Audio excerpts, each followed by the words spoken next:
O estudo da história é fundamental.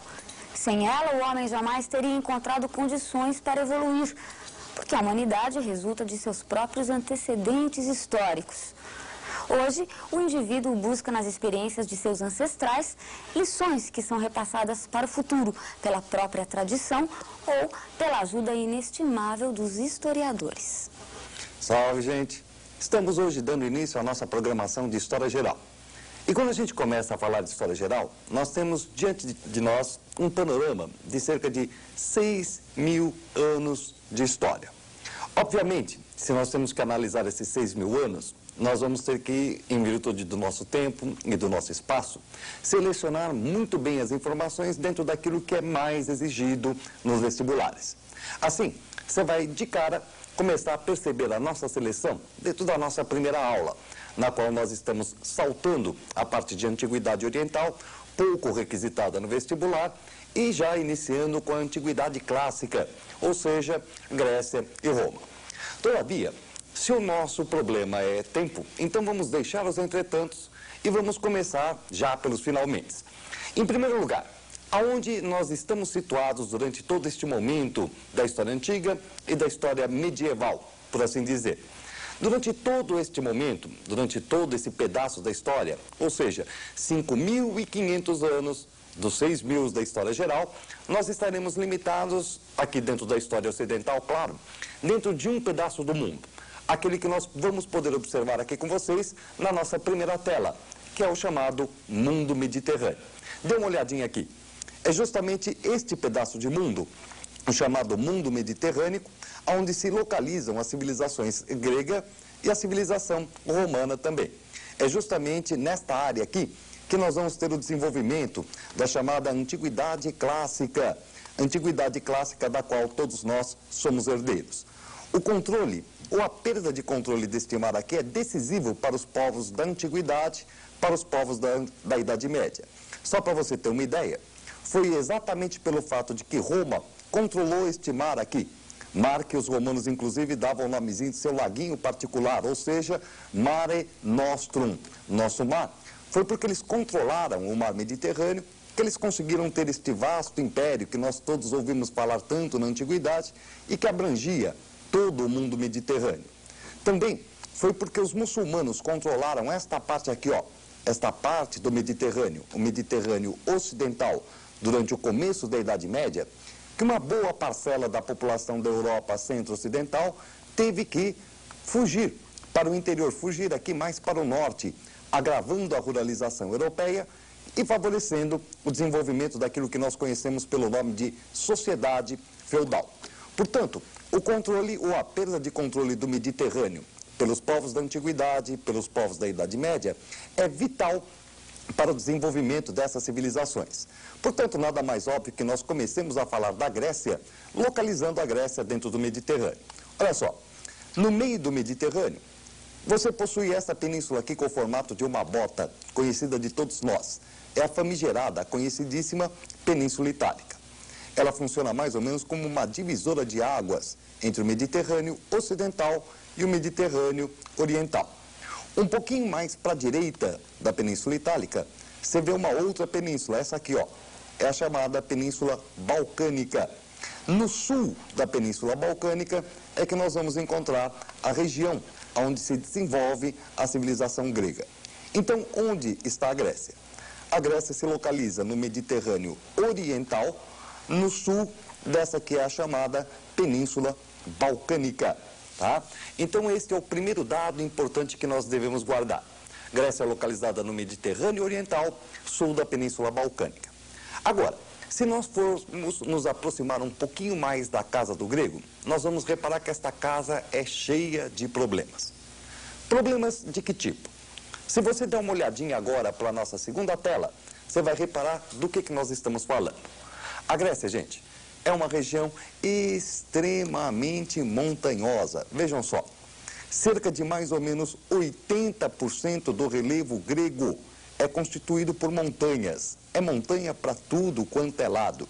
E de repente aquela pessoa que olha para isso daqui faz às vezes até uma ideia errada de como são essas montanhas gregas. Para que você não incorra nesse problema, dá uma olhadinha como essas montanhas são íngremes, como essas montanhas são de difícil acesso para os gregos.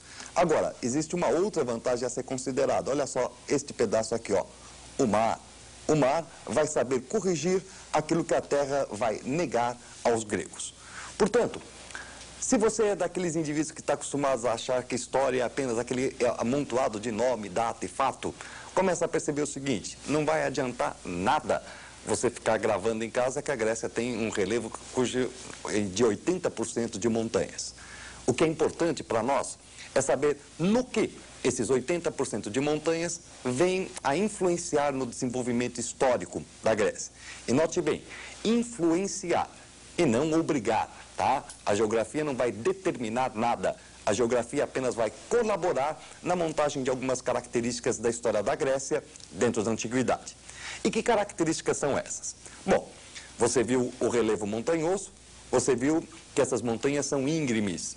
Logicamente, essas montanhas dificultam o acesso à comunicação interna na própria Grécia.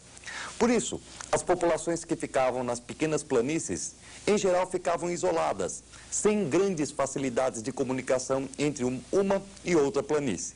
Graças a esse pequeno detalhe, em cada uma dessas pequenas planícies, os gregos vão desenvolver uma sociedade, uma forma política, uma determinada economia.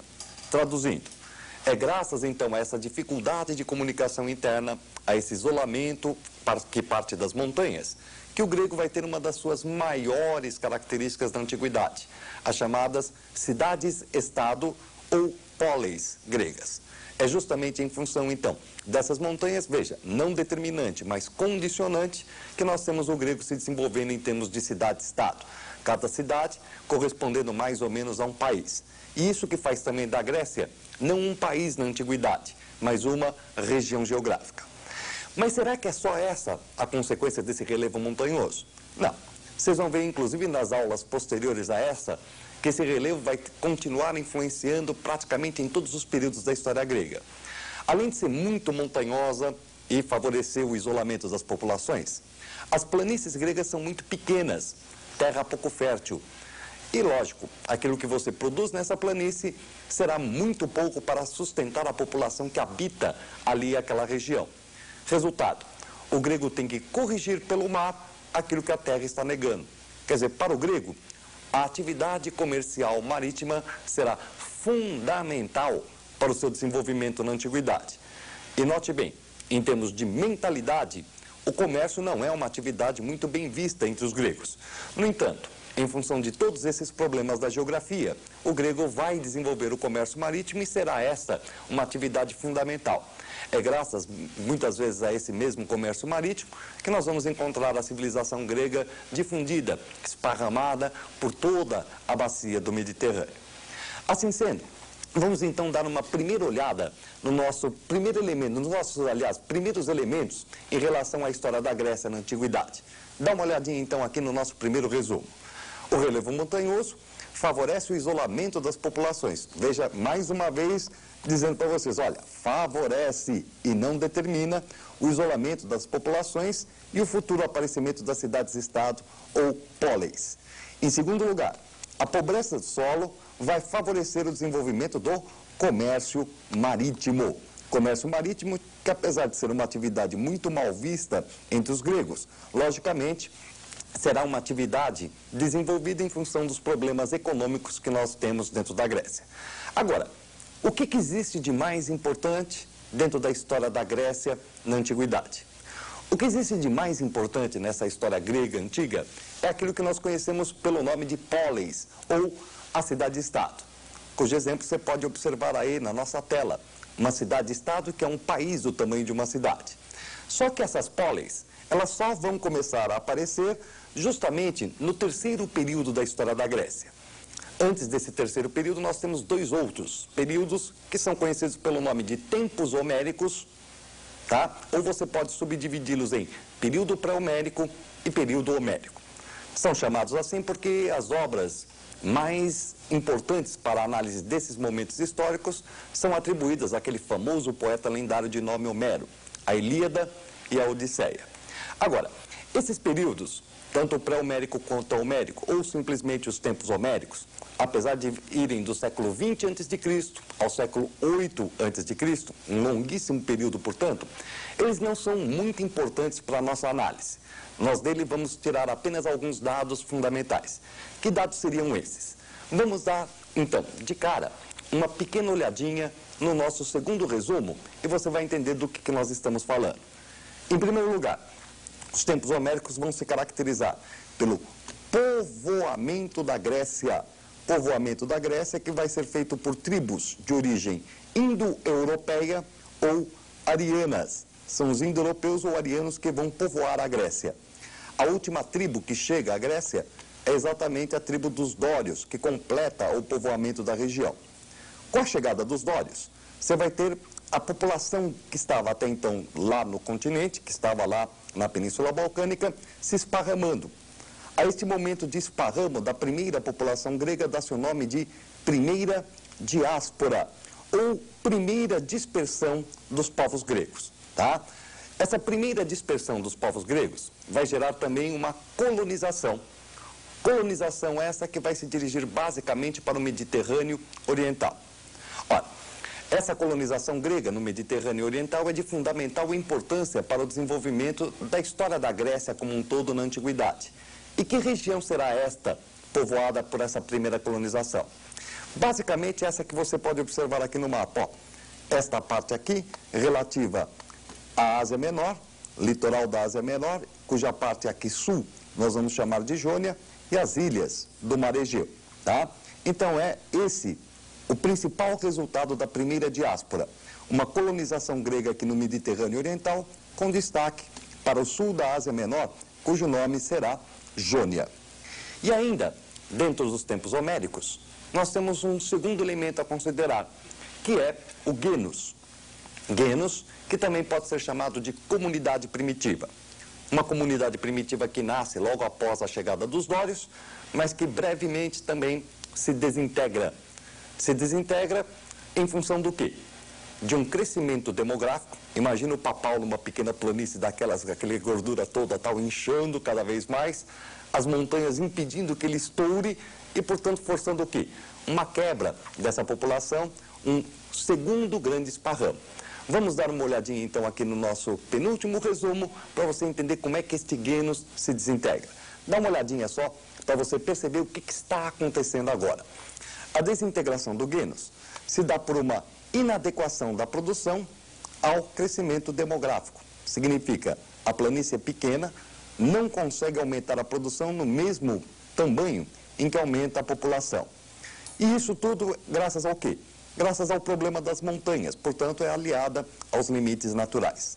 Sendo assim, nós vamos então observar que graças à desintegração do sistema gentílico, nós teremos uma segunda grande colonização grega, dessa vez no Mediterrâneo Ocidental. Essa segunda grande colonização grega será dirigida mais para a região do sul da Itália, tá? Sul da Itália, que vai então receber aí um conjunto de cidades cujo nome será Magna Grécia. Como vocês notaram, é um período pouco importante, porém com muitos dados. Próxima aula, então, nós já entraremos com as polis ou cidades-estado.